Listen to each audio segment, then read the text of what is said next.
ನಮಸ್ಕಾರ. Welcome to no rules trading series. ಇದರಲ್ಲಿ every time ನಾವು ಏನು ಮಾಡ್ತಿದ್ದೀವಿ, ಒಂದೊಂದು ಯುನೀಕ್ ಮಾರ್ಕೆಟ್ ಸಿಚುವೇಶನ್ ತೊಗೊಂಡು ಅದರಲ್ಲಾಗಿರೋಂಥ ಪ್ರೈಸ್ ಮೂಮೆಂಟ್, ಆ ಪ್ರೈಸ್ ಮೂಮೆಂಟನ್ನು ನಾವು ಯಾವ ಥರ ಟ್ರೇಡ್ ಮಾಡ್ಬೋದು, ಏನು ಗೊತ್ತಿರಬೇಕು, ಏನು ಗೊತ್ತಿರಬಾರ್ದು ಅನ್ನೋ ಡೀಟೇಲ್ಸನ್ನು ನಾವು ರೆಗ್ಯುಲರಾಗಿ ಡಿಸ್ಕಸ್ ಮಾಡ್ತಾ ಬರ್ತಿದ್ದೀವಿ. ಅದೇ ಥರ ಇವತ್ತಿನ ಈ ವಿಡಿಯೋದಲ್ಲಿ ಮೋಸ್ಟ್ ಇಂಟ್ರೆಸ್ಟಿಂಗ್ ಮಾರ್ಕೆಟ್ ಸಿಚುವೇಶನ್ ಏನಪ್ಪ ಅಂದರೆ ಗ್ಯಾಪ್ ಅಪ್ ಮತ್ತು ಗ್ಯಾಪ್ ಡೌನ್. ಈ ಥರ ಸಿಚುವೇಶನಲ್ಲಿ ಟ್ರೇಡ್ ಮಾಡೋದು ಹೇಗೆ ಅನ್ನೋದನ್ನು ಇವತ್ತು ನಾವು ನೋಡೋಣ. First of all, gap up gap down ಅಂತ ನಾವು ಡಿಸ್ಕಸ್ ಮಾಡೋವಾಗ ನಿಮ್ಮೆಲ್ರಿಗೂ ಒಂದು ವಿಷಯ ಏನು ಗೊತ್ತು, ಗ್ಯಾಪ್ ಅಪ್ ಅಂದರೆ ಸುಮಾರು ಜನ ಹೊಸಬ್ರು ಯಾರಾದ್ರು ನೋಡ್ತಿದ್ರೆ ಗ್ಯಾಪ್ ಅಪ್ ಅಂದರೆ ಏನು, ಗ್ಯಾಪ್ ಡೌನ್ ಅಂದರೆ ಏನು ಅಂತ ಸ್ವಲ್ಪ ಜನ ಕೇಳ್ತಾರೆ. ಗ್ಯಾಪ್ ಅಪ್ ಅಂದರೆ ಪ್ರೈಸ್ ಬಂದು ನಿನ್ನೆ ಮಾರ್ಕೆಟ್ ಕ್ಲೋಸ್ ಆದವಾಗ ಏನು ರೇಟಿಗೆ ಕ್ಲೋಸ್ ಆಯಿತು, ಯಾವ ಪ್ರೈಸ್ ನಡೀತಿತ್ತು, ಟ್ರೇಡ್ ಆಗ್ತಿತ್ತು ಕ್ಲೋಸಿಂಗ್ ಟೈಮಲ್ಲಿ, ಅಲ್ಲಿಂದ ಮಾರನೇ ದಿವಸ ಮಾರ್ಕೆಟ್ ಓಪನ್ ಆಗೋವಾಗ ಯಾವ ಪ್ರೈಸ್ಗೆ ಓಪನ್ ಆಗುತ್ತೋ ಆ ಪ್ರೈಸ್ಗೂ ನಿನ್ನೆ ಕ್ಲೋಸಿಂಗ್ ಪ್ರೈಸ್ಗೂ ಒಂದು ಡಿಫ್ರೆನ್ಸ್ ಇತ್ತು ಅಂದರೆ ಅದನ್ನೇ ಗ್ಯಾಪ್ ಅಂತ ಕರಿತೀವಿ. ಓಕೆ, ಒಂದೊಂದು ಸತಿ ಯಾವುದೋ ಒಂದು ಸ್ಟಾಕು 100 ರೂಪಾಯಿಗೆ ನಿನ್ನೆ ಕ್ಲೋಸ್ ಆಯಿತು, ಇವತ್ತು ಓಪನ್ ಆಗೋವಾಗಲೇ 105 ರೂಪಾಯಿಗೆ ಓಪನ್ ಆಗಿದೆ ಅಂದರೆ 5 ರೂಪಾಯಿ ಜಂಪ್ ಆಗಿಬಿಟ್ಟಿದೆ ಪ್ರೈಸ್. ಮಧ್ಯದಲ್ಲಿ 1, 2, 3, 4 ಟ್ರೇಡೇ ಆಗಿಲ್ಲ. ಓಕೆ, ಡೈರೆಕ್ಟಾಗಿ 5ನೇ ರೂಪಾಯಿ ಟ್ರೇಡ್ ಆಯಿತು 105 ರೂಪಾಯಿಗೆ. ಒಂದೊಂದು ದಿವಸ ಏನಾಗುತ್ತೆ, ನಿನ್ನೆ 100 ರೂಪಾಯಿ ಕ್ಲೋಸ್ ಆಗಿರೋದು ಇವತ್ತು ಮಾರ್ಕೆಟ್ ಓಪನ್ ಆಗೋ 90 ರೂಪಾಯಿಗೆ ಓಪನ್ ಆಯಿತು, ಅಂದರೆ 10 ರೂಪಾಯಿ ಕೆಳಗೆ ಓಪನ್ ಆಗಿದೆ, ಮಧ್ಯದಲ್ಲಿ ಆ ರೇಟ್ ಟ್ರೇಡ್ ಆಗಿಲ್ಲ. ಇದನ್ನು ಗ್ಯಾಪ್ ಡೌನ್ ಅಂತ ಹೇಳ್ತಾರೆ. ಸೊ ಈ ಗ್ಯಾಪ್ ಅಪ್ ಗ್ಯಾಪ್ ಡೌನ್ ಅನ್ನೋದು ಬಂದು ಇವಾಗ ರೆಗ್ಯುಲರಾಗಿ ಟ್ರೇಡ್ ಮಾಡ್ತಿರೋರು ನಿಮ್ಗೆ ಎಲ್ರಿಗೂ ಗೊತ್ತಿರೋ ವಿಷಯನೇ. ಏನಪ್ಪ ಅಂದರೆ ರೆಗ್ಯುಲರಾಗಿ ಗ್ಯಾಪ್ ಅಪ್ ಗ್ಯಾಪ್ ಡೌನ್ ನೀವು ಎಕ್ಸ್ಪೀರಿಯನ್ಸ್ ಮಾಡ್ತಾನೆ ಇರ್ತೀರ. ಬಟ್ ಇದರಲ್ಲೂ ಒಂದು ಯುನೀಕ್ ಫ್ಯಾಕ್ಟರ್ ಏನು ನೀವು ತಿಳ್ಕೊಬೇಕು ಅಂದರೆ, ಗ್ಯಾಪ್ ಅಪ್ ಗ್ಯಾಪ್ ಡೌನಲ್ಲೇ varieties of gap up gap down ಇದೆ. ಇದು ಸುಮಾರು ಜನ ಟ್ರೇಡರ್ಸ್ಗೆ ಗೊತ್ತಿಲ್ಲ. ಸೊ ಇದರಲ್ಲಿ ಒಂದು ವೆರೈಟಿ ನಾವು ಇವತ್ತು ಇಲ್ಲಿ ಡಿಸ್ಕಸ್ ಮಾಡ್ತೀವಿ. ಏನು ಈ ವೆರೈಟಿ, ಏನು ಇದರಲ್ಲಿ ಇಂಟ್ರೆಸ್ಟಿಂಗ್ ಅಂದರೆ, ಒಂದು ದಿವಸ ಗ್ಯಾಪ್ ಅಪ್ ಆಗೋದು, ಮಾರನೇ ದಿವಸ ಗ್ಯಾಪ್ ಡೌನ್ ಆಗೋದು, ಅದಕ್ಕೆ ನೆಕ್ಸ್ಟ್ ದಿವಸ ಗ್ಯಾಪ್ ಅಪ್ ಆಗೋದು, ಈ alternate day gap up gap down, gap up gap down ಅಂತ ಆಗ್ತಾ ಹೋಗೋದು. ಸೊ ಇಲ್ಲಿ ಟ್ರೇಡ್ ಮಾಡೋರಿಗೆ, ರೆಗ್ಯುಲರಾಗಿ ಟ್ರೇಡ್ ಮಾಡೋರಿಗೆ ಅರ್ಥನೇ ಆಗೋದಿಲ್ಲ ಇದು ಏನು ನಡೀತಿದೆ ಮಾರ್ಕೆಟಲ್ಲಿ. ಮಾರ್ಕೆಟ್ ನಿಜವಾಗ್ಲೂ ಮೇಲೋಗೋ ಥರ ಇದೆಯಾ, ಕೆಳಗೆ ಬರೋ ಥರ ಇದೆಯಾ, ಗೊತ್ತಾಗ್ತಾನೆ ಇಲ್ವಲ್ಲ. ನಾವು ಎಲ್ಲಿ ಟ್ರೇಡ್ ತೊಗೊಂಡ್ರೂ ಮಾರ್ಕೆಟ್ ರಿವರ್ಸ್ ಆಗ್ತಿದೆಯಲ್ಲ ಅನ್ನೋ ಥರ ಒಂದು ದೊಡ್ಡ ಕನ್ಫ್ಯೂಷನಲ್ಲಿ ಹೊಟ್ಟೋಗ್ಬಿಡ್ತಾರೆ ಟ್ರೇಡರ್ಸ್.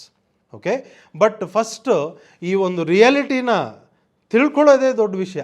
ಏನದು, ಗ್ಯಾಪ್ ಅಪ್ ಗ್ಯಾಪ್ ಡೌನಲ್ಲಿ ಇದೊಂದು ವೆರೈಟಿ ಇದೆ. ಈ ವೆರೈಟಿಲಿ ಏನಪ್ಪ ಅಂದರೆ, ಒಂದು ದಿವಸ ಗ್ಯಾಪ್ ಅಪ್ಪು, ಇನ್ನೊಂದು ದಿವಸ ಗ್ಯಾಪ್ ಡೌನ್, ಈ ಥರನೂ ಒಂದೊಂದು ಸತಿ ನಡೆಯುತ್ತೆ ಅನ್ನೋ ಒಂದು ವಿಷಯ ಗೊತ್ತಿರೋವಾಗ ಯಾವುದೇ ನೀವು ಟ್ರೇಡ್ ಮಾಡೋವಾಗ ನಿಮಗೆ ಒಂದು ಶಾಕ್ ಥರ ಎಕ್ಸ್ಪೀರಿಯನ್ಸ್ ಆಗೋದಿಲ್ಲ. ನಿಮ್ಗೆ ಗೊತ್ತು ಈ ಥರ ಒಂದು ಮಾರ್ಕೆಟ್ ಸಿಚುವೇಶನ್ ಬರುತ್ತೆ. ಬಂದಾಗ ಯಾವ ಥರ ಟ್ರೇಡ್ ಮಾಡಬೇಕು ಅಂತ ತಿಳಿದಿರಬೇಕು, ಗೊತ್ತಿರಬೇಕು, ನಿಮಗೆ ಸೊಲ್ಯೂಷನ್ ಇರಬೇಕು. ಇತ್ತು ಅಂದರೆ ಅಂಥ ಸಿಚುವೇಷನಲ್ಲೂ ನೀವು ಟ್ರೇಡ್ ಮಾಡಿ ದುಡ್ಡು ಮಾಡ್ಬೋದು ಅನ್ನೋದು ನನ್ನ ಒಂದು ಬಿಲೀಫ್. ಸೊ ಇವತ್ತು ನಾನೊಂದು ಎಕ್ಸಾಂಪಲ್ ತೊಗೊತಿದ್ದೀನಿ. ಬ್ಯಾಂಕ್ ನಿಫ್ಟಿ ಅನ್ನೋ ಒಂದು ಇಂಡೆಕ್ಸ್, ಅದರಲ್ಲಾಗಿರೋಂಥ ಪ್ರೈಸ್ ಮೂಮೆಂಟ್, ಆ ಪ್ರೈಸ್ ಮೂಮೆಂಟಲ್ಲಿ ನಮ್ಮ ಡೈನಮಿಕ್ ಲೈವ್ ಸಾಫ್ಟ್ವೇರ್ ಏನಿದೆ, ಈ ಥರ ಒಂದು ವೆರಿ ಕಾಂಪ್ಲಿಕೇಟೆಡ್ ಮತ್ತು ಯುನೀಕ್ ಮಾರ್ಕೆಟ್ ಸಿಚುವೇಷನಲ್ಲೂ ಹೇಗೆ ನಮಗೆ ಸೊಲ್ಯೂಷನ್ ಕೊಡ್ತಿದೆ ಅನ್ನೋದನ್ನು ನಾವು ನೋಡೋಣ.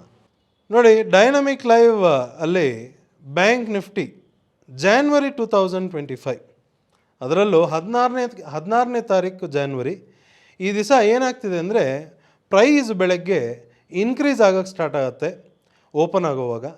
ಫಸ್ಟ್ ಆಫ್ ಆಲ್ ಓಪನಿಂಗಲ್ಲೇ ನೋಡಿ ಏನಾಗಿದೆ ಅಂದರೆ ಗ್ಯಾಪ್ ಅಪ್ ಓಪನ್ ಆಗಿದೆ.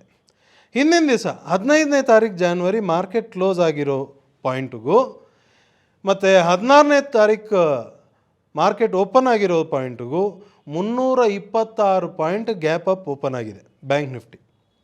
ಸೊ ಓಪನ್ ಆಗಿ ಅಲ್ಲಿಗೆ ನಿಂತಿಲ್ಲ, ಓಪನ್ ಆಗಿ ಇನ್ನೂ ಮೇಲೆ ಹೋಗೋಕ್ಕೆ ಸ್ಟಾರ್ಟ್ ಆಗುತ್ತೆ. ಹೋಗ್ತಿರೋವಾಗ ನಮ್ಮ ಡೈನಮಿಕ್ ಲೈವಲ್ಲಿ ಇಂಟ್ರಾ ವೀಕಲ್ಲಿ ಕೆಳಗಡೆ ನೋಡಿ ಪ್ರಿಪ್ರೇಷನಲ್ಲಿ get ready for by long ಅಂತ ಆಲ್ರೆಡಿ ಬರೆದಿದೆ. ಅಂದರೆ ಬೈ ಸಿಗ್ನಲ್ ಬರೋ ಥರ ಇದೆ, ನೀವು ಲಾಂಗ್ ಪೊಸಿಷನ್ ತೊಗೊಳಕ್ಕೆ ರೆಡಿಯಾಗಿರಿ ಅಂತ ನಮ್ಮನ್ನು ಮೊದಲೇ ಪ್ರಿಪೇರ್ ಮಾಡ್ತಿದೆ. ಮಾಡಿಬಿಟ್ಟು ಬೆಳಗ್ಗೆ 9:55 ಅಷ್ಟೊತ್ತಿಗೆ ಇಂಟ್ರಾ ವೀಕಲ್ಲಿ ಲಾಂಗ್ ಸಿಗ್ನಲ್ ಬೈ ಕನ್ಫರ್ಮ್ ಮಾಡಿಬಿಡ್ತು. ಮಾಡಿದಾಗ ಪ್ರೈಸ್ ಬಂದು 49,258 ಈ ರೇಟ್ ನಡೀತಿದೆ ಬ್ಯಾಂಕ್ ನಿಫ್ಟಿದು. ಸೊ ಇಲ್ಲಿಗೆ ನಾವು ಬೈ ಮಾಡ್ಕೊತೀವಿ. ಬೈ ಮಾಡಾದಮೇಲೆ ಪ್ರೈಸ್ ಅಲ್ಲಿಂದ ನಿಧಾನಕ್ಕೆ ಮೇಲೆ ಹೋಗ್ತಿದೆ.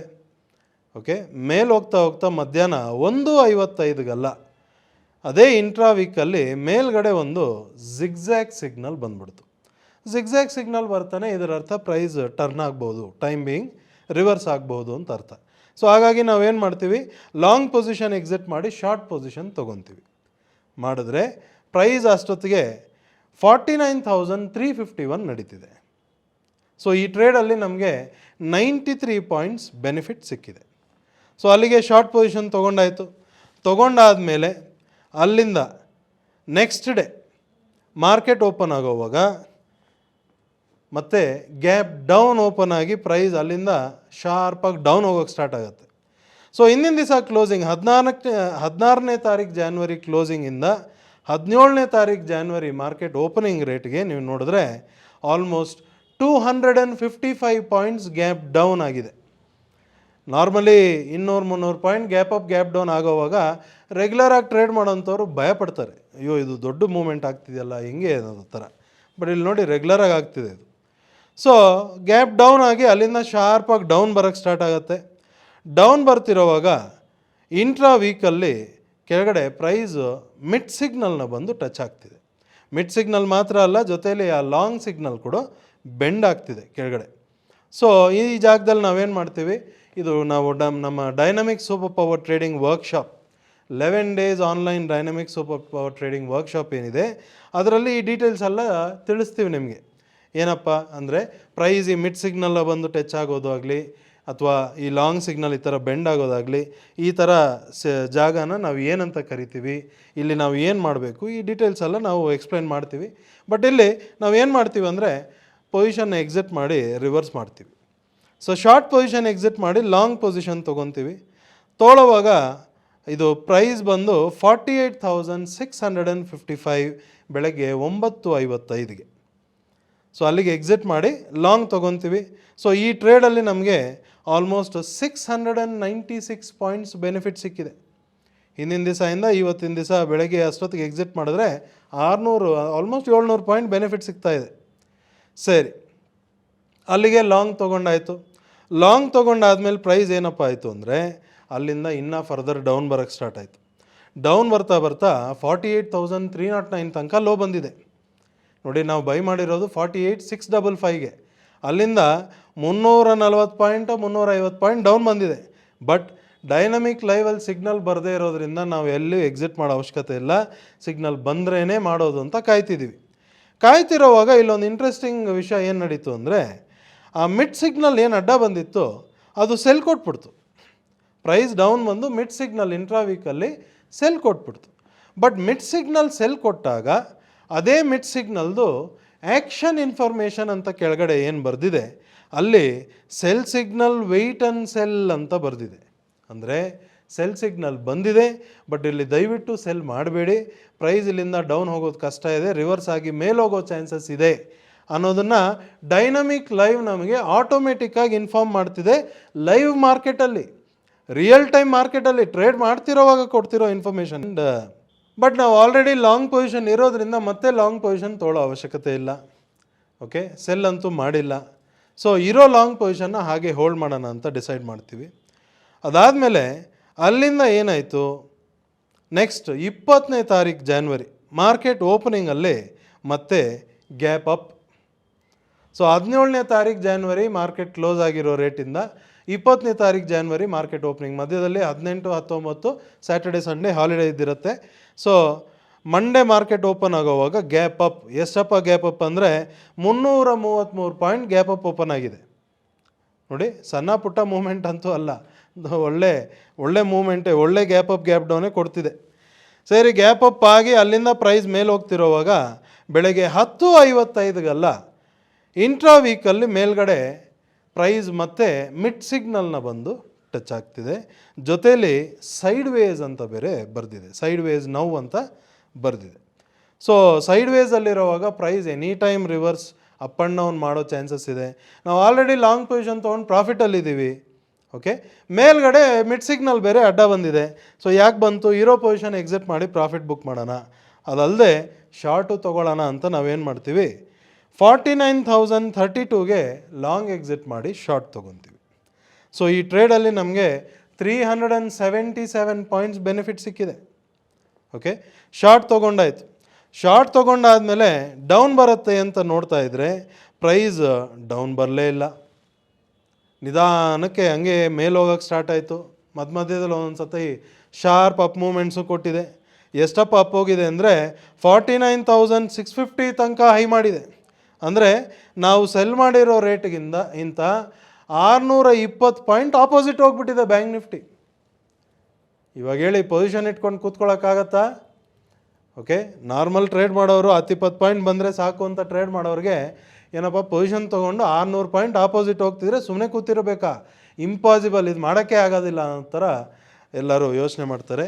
ಬಟ್ ನಮ್ಮ ಡೈನಮಿಕ್ ಮೆಂಬರ್ಸ್ ಬಂದು ತಲೆನೇ ಕೆಡಿಸ್ಕೊಳ್ಳದೆ ಆರಾಮಾಗಿ ಕೂತಿರ್ತಾರೆ. ಏನಕ್ಕಂದರೆ ಒಂದು ಲಾಟ್ ಟ್ರೇಡ್ ಮಾಡಬೇಕು ಫ್ಯೂಚರ್ಸ್ ಅಥವಾ ಆಪ್ಷನ್ಸಲ್ಲಂದರೆ ಎಷ್ಟು ಕ್ಯಾಪಿಟಲ್ ಇಟ್ಕೋಬೇಕು, ಎಷ್ಟು ಕ್ಯಾಪಿಟಲ್ ಇದ್ದರೆ ಅದನ್ನು ಒಂದು ಲಾಟ್ ಟ್ರೇಡ್ ಮಾಡ್ಬೋದು ಅನ್ನೋದೆಲ್ಲ ವಿಷಯ ನಾವು ಡೈನಮಿಕ್ ಸೂಪರ್ ಪವರ್ ಟ್ರೇಡಿಂಗ್ ವರ್ಕ್ಶಾಪಲ್ಲಿ ತಿಳಿಸಿರ್ತೀವಿ. ಅವರು ಅದನ್ನು ಸ್ಟ್ರಿಕ್ಟಾಗಿ ಫಾಲೋ ಮಾಡೋದ್ರಿಂದ ಯಾವುದೇ ಥರದ್ದು ಭಯ ಅನ್ನೋದೇ ಇರೋದಿಲ್ಲ ಟ್ರೇಡಿಂಗಲ್ಲಿ. ಸೊ ಆಲ್ಮೋಸ್ಟ್ 620 ಪಾಯಿಂಟ್ ರಿವರ್ಸ್ ಆದ್ರೂ ನಮ್ಮ ಡೈನಮಿಕ್ ಲೈವಲ್ಲಿ ಎಕ್ಸಿಟ್ ಮಾಡೋದಕ್ಕೆ ಸಿಗ್ನಲೇ ಬರಲಿಲ್ಲ. ಓಕೆ, ಸೊ ವೆಯ್ಟ್ ಮಾಡ್ತೀವಿ. ವೆಯ್ಟ್ ಮಾಡ್ತಿರೋವಾಗ ನಿಧಾನಕ್ಕೆ ಮತ್ತೆ ಡೌನ್ ಬರೋಕ್ಕೆ ಸ್ಟಾರ್ಟ್ ಆಗುತ್ತೆ. ಡೌನ್ ಬರ್ತಾ ತಿರ್ಗಾ ನೆಕ್ಸ್ಟ್ ಡೇ 21ನೇ ತಾರೀಕು ಜಾನ್ವರಿ ಮಾರ್ಕೆಟ್ ಓಪನ್ ಆಗೋವಾಗ ಇಲ್ಲಿ ಮತ್ತೆ ಗ್ಯಾಪ್ ಅಪ್ ಓಪನ್ ಆಗುತ್ತೆ. 20ನೇ ತಾರೀಕು ಕ್ಲೋಸಿಂಗಿಂದ 21ನೇ ತಾರೀಕು ಓಪನಿಂಗ್ಗೆ ನೀವು ನೋಡಿದ್ರೆ 141 ಪಾಯಿಂಟ್ ಗ್ಯಾಪ್ ಅಪ್ ಓಪನ್ ಆಗಿದೆ. ಗ್ಯಾಪ್ ಅಪ್ ಓಪನ್ ಆಗಿದೆ. ನಾವು ಆಲ್ರೆಡಿ ಶಾರ್ಟ್ ಪೊಸಿಷನಲ್ಲಿ ಕೂತಿದ್ದೀವಿ. ಓಕೆ, ಸರಿ ವೆಯ್ಟ್ ಮಾಡೋಣ ಅಂತ ಮಾಡ್ತಿರುವಾಗ ಅಲ್ಲಿಂದ ಪ್ರೈಸ್ ಶಾರ್ಪಾಗಿ ಮತ್ತೆ ಗ್ಯಾಪ್ ಅಪ್ ಆಗಿ ಡೌನ್ ಬಂದು ಬೆಳಗ್ಗೆ 10:55ಗಲ್ಲ ಪ್ರೈಸ್ ಕೆಳಗೆ ಬಂದು ಇಂಟ್ರಾ ವೀಕ್ ಲಾಂಗ್ ಸಿಗ್ನಲ್ ಹತ್ರ ಬಂದಿದೆ. ಜೊತೆಯಲ್ಲಿ ಇನ್ನೂ ಅದು ಸೈಡ್ ವೇಸ್ ನೋವು ಅಂತಲೇ ಬರೆದಿದೆ. ಈ ಒಂದು ಕಾರಣಕ್ಕೆ ನಾವೇನು ಮಾಡ್ತೀವಿ, ಅಲ್ಲಿಗೆ ಶಾರ್ಟ್ ಎಕ್ಸಿಟ್ ಮಾಡಿ ಲಾಂಗ್ ಪೊಸಿಷನ್ನು ತೊಗೊತೀವಿ. ಅಷ್ಟೊತ್ತಿಗೆ ಪ್ರೈಸ್ 10:55ಗೆ ಪ್ರೈಸು 48,867 ನಡೀತಿದೆ. ಓಕೆ, ಸೊ ಈ ನೋಡಿ, ಒಂದು ದಿವಸ ಗ್ಯಾಪ್ ಅಪ್ ಆಗೋದು, ಒಂದು ದಿವಸ ಗ್ಯಾಪ್ ಡೌನ್ ಆಗೋದು, alternate day gap up gap down ಆಗ್ತಿರೋವಾಗಲೂ ನಾವು ಯಾವುದೇ ಥರದ್ದು ತಲೆ ಕೆಡಿಸ್ಕೊಳ್ದೆ ಡೈನಮಿಕ್ ಲೈವ್ ನಮ್ಮನ್ನು ಆಟೋಮೆಟಿಕ್ಕಾಗಿ ಗೈಡ್ ಮಾಡುತ್ತೆ, ಸಿಗ್ನಲ್ಸ್ ಕೊಡುತ್ತೆ. ನಾವು ಕೂತ್ಕೊಂಡು ಅನಲೈಸ್ ಮಾಡೋ ಅವಶ್ಯಕತೆ ಇಲ್ಲ. ನಾವು ಕೂತ್ಕೊಂಡು ಅನಲೈಸ್ ಮಾಡಿ ಇರೋ ಕೆಲಸನ ಕೆಡಿಸ್ಕೊಳ್ಳೋ ಅವಶ್ಯಕತೆ ಇಲ್ಲ. ಸುಮ್ಮನೆ ಕೂತಿರೋಣ, ಅದು ಏನು ಹೇಳುತ್ತೋ ಅಷ್ಟೇ ಮಾಡೋಣ ಅಂತ ಒಂದು ಮೆಂಟಲಿ ಪ್ರಿಪ್ರೇಷನ್ ಜೊತೆ ಒಂದು ಫಿಕ್ಸ್ಡ್ ಫೋಕಸ್ಡ್ ಅಪ್ರೋಚ್ದಿಂದ ಕೂತ್ಕೊಂಡು ಟ್ರೇಡ್ ಮಾಡ್ತಿರೋವಾಗ ಈ ಥರ ಟ್ರೇಡ್ ಮಾಡ್ಕೊಂಡು ಹೋಗ್ಬೋದು ಡೈನಮಿಕ್ ಲೈವ್ ಪ್ರಕಾರ. ನೋಡಿ, ಇಂಥ ಒಂದು ಸಿಚುವೇಷನಲ್ಲೂ ಆಲ್ಮೋಸ್ಟು 4 ಟ್ರೇಡ್ ನಮಗೆ ಸಿಕ್ಕಿದೆ. ಎವ್ರಿ ಟ್ರೇಡ್ ನಾವು ಎಂಟ್ರಿ ತೊಗೊಳ್ತಾನೆ ಡೈರೆಕ್ಟಾಗಿ ನಮಗೆ ಪ್ರಾಫಿಟ್ ಕೊಟ್ಟಿಲ್ಲ. ಸುಮಾರು ಟ್ರೇಡ್ ನೀವು ಇಲ್ಲಿ ಅಬ್ಸರ್ವ್ ಮಾಡಿದ್ರೆ ಎಂಟ್ರಿ ತೊಗೊಂಡು ನಮಗೆ ಮೈನಸ್ ತೋರಿಸಿ ಆಮೇಲೆ ಪ್ರಾಫಿಟ್ ಬಂದಿರೋದು. ಬಟ್ ನಾವೇನು ಮಾಡಿದ್ದೀವಿ, ಎಂಟ್ರಿಗೆ ಒಂದು ಸಿಗ್ನಲ್ ಬಂತಪ್ಪ ತೊಗೊಂಬಿಟ್ಟೆ, ನೆಕ್ಸ್ಟ್ ಎಕ್ಸಿಟ್ ಸಿಗ್ನಲ್ ಬರೋ ತನಕ ಸುಮ್ಮನೆ ಕೂತ್ಕೊಳ್ಳೋಣ. ಸುಮ್ಮನೆ ಹೇಗೆ ಕೂತ್ಕೊಳ್ಳೋದು ಅಂದರೆ ಅದನ್ನು ನೋಡಬಾರ್ದು. ಯಾವುದನ್ನು ನೋಡಬಾರ್ದು? ಮಾರ್ಕೆಟ್ ಮೂಮೆಂಟ್ನ ನೋಡಬಾರ್ದು. ಡೈನಮಿಕ್ ಲೈವ್ನು ಕೂಡ ನೋಡಬಾರ್ದು. ಡೈನಮಿಕ್ ಲೈವನ್ನು ನೋಡಬಾರ್ದ? ಅದು ಹೆಂಗೆ ಮತ್ತೆ ಟ್ರೇಡ್ ಹೆಂಗೆ ಮಾಡೋದು ಅಂದರೆ 1 ಅವರ್ಗೆ ಒಂದು ಸತಿ ಬಂದು ಚೆಕ್ ಮಾಡಿ. ಇಂಟ್ರಾ ವೀಕಲ್ಲಿ ಸಿಗ್ನಲ್ಸ್ ಯಾವಾಗ ಬರುತ್ತೆ ಅನ್ನೋದನ್ನು ಡೈನಮಿಕ್ ಸೂಪರ್ ಪವರ್ ಟ್ರೇಡಿಂಗ್ ವರ್ಕ್ಶಾಪಲ್ಲಿ ಡೀಟೇಲಾಗಿ ತಿಳ್ಕೊಂಡು ಆ ಟೈಮಿಗೆ ಮಾತ್ರ ಬಂದು ಚೆಕ್ ಮಾಡಿ. ಸಿಗ್ನಲ್ ಬಂದಿದೆಯಾ ಅಂತ ನೋಡಿ, ಬಂದಿದ್ದರೆ ಆರ್ಡ್ರ್ ಹಾಕಿ, ಇಲ್ಲ ಅಂದರೆ ಸುಮ್ಮನೆ ಹೋಗಿ ನೆಕ್ಸ್ಟ್ 1 ಅವರ್ಗೆ ಬನ್ನಿ. ಮಧ್ಯದಲ್ಲಿ ಮಾರ್ಕೆಟ್ ಮೂವ್ಮೆಂಟ್ ನೋಡೋ ಅವಶ್ಯಕತೆ ಇಲ್ಲ. ನೋಡಿದ್ರೆ ಭಯ ಎಲ್ಲ ಸ್ಟಾರ್ಟ್ ಆಗುತ್ತೆ. ನೋಡದೇ ಇದ್ದರೆ ನೀವು ಬೇರೆ ಕೆಲಸದಲ್ಲಿ ಫೋಕಸ್ ಮಾಡ್ಬೋದು. ಅಲ್ಲೂ ಒಂದು ಅರ್ನಿಂಗ್ ಬರುತ್ತೆ, ಇಲ್ಲೂ ಅರ್ನಿಂಗ್ ಬರುತ್ತೆ, ಡಬಲ್ ಇನ್ಕಮ್ ಆಯ್ತಲ್ಲ. ಓಕೆ, ಸೊ 4 ಟ್ರೇಡಲ್ಲಿ ಟೋಟಲ್ ನಮಗೆ 1,331 ಪಾಯಿಂಟ್ ಬೆನಿಫಿಟ್. ಕ್ಲಿಯರಾ? ಎವ್ರಿ ಟ್ರೇಡ್ ಇಲ್ಲಿ ಪ್ರಾಫಿಟ್ ಟ್ರೇಡೇ ಆಗಿದೆ. ಅದಕ್ಕೆ ಅಂತ ನೀವು ರಿಯಲ್ ಟ್ರೇಡಿಂಗ್ ಮಾಡೋವಾಗ ಎವ್ರಿ ಟ್ರೇಡ್ ಪ್ರಾಫಿಟ್ ಟ್ರೇಡೇ ಆಗಬೇಕು ಅನ್ನೋ ಅವಶ್ಯಕತೆ ಇಲ್ಲ. ನೀವು ಹಿಂದಿನ ವೀಡಿಯೋಸೆಲ್ಲ ನೋಡಿದರೆ ಸುಮಾರು ಟ್ರೇಡ್ಸ್ ಎಲ್ಲ ಮಧ್ಯದಲ್ಲಿ ಮೈನಸ್ ಟ್ರೇಡ್ಸು ಬಂದಿದೆ. ಬಟ್ ಕಂಟಿನ್ಯೂಸ್ ಆಗಿ ಫಾಲೋ ಮಾಡ್ಕೊಂಡು ಹೋದರೆ ಈ ಥರ ಬೆನಿಫಿಟ್ಸ್ ಬರುತ್ತೆ ಡೈನಮಿಕ್ ಲೈವಲ್ಲಿ. Gap up gap down, alternate day gap up gap down ಆದ್ರೂ ಎಫರ್ಟ್ಲೆಸ್ ಆಗಿ without thinking, without guessing trade ಮಾಡ್ಬೋದು ಅನ್ನೋದು ಈ ವಿಡಿಯೋ ಮುಖಾಂತರ ನೀವೆಲ್ಲರೂ ಅರ್ಥ ಮಾಡ್ಕೊಂಡಿದ್ದೀರಾ ಅನ್ಕೊತೀನಿ. ನಮಸ್ಕಾರ.